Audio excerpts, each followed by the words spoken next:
Parentopoli e assunzioni nelle società pubbliche del Veneto. Il gruppo consiliare del Partito Democratico della Regione ha sollevato i casi sospetti chiedendo alla Regione di intervenire. Alice Bragantini. Sul problema della meritocrazia e della trasparenza nelle assunzioni da parte degli enti pubblici, i consiglieri regionali del PD invitano la Giunta Veneta a fare chiarezza. Lo fanno con un'interpellanza presentata da Franco Bonfante, Roberto Fasoli e dalla capogruppo Laura Puppato, che chiedono alla Giunta di verificare i sospetti casi di parentopoli nelle società partecipate o controllate dal Comune e dalla provincia di Verona e di procedere ad accurati controlli sulle piante organiche di tutte le società pubbliche nel territorio veneto. Troppe assunzioni di parenti di esponenti politici di rilievo, in particolare, ma non solo, della Lega Nord.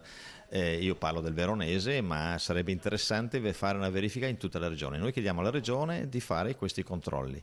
C'è una legge del 2008 che dispone che gli enti pubblici e le società pubbliche debbono adottare un regolamento per le assunzioni e quindi devono essere fatti dei concorsi, delle selezioni. Noi sappiamo per certo che invece gran parte delle società pubbliche, io parlo del veronese ma credo siano anche altre nel Veneto, non l'hanno fatto, quindi sono passati praticamente quasi 4 anni o 3 anni e non hanno fatto nulla. Qualcuno l'ha fatto recentemente, ma nel frattempo in questi 3-4 anni hanno fatto tante assunzioni, non seguendo quindi il criterio previsto da quella legge.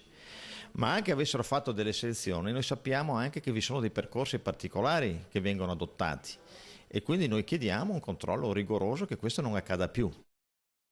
Adesso la difficile situazione della sede Emerson di Piove di Sacco. Questo pomeriggio l'incontro in provincia di Padova con sindacati e l'assessore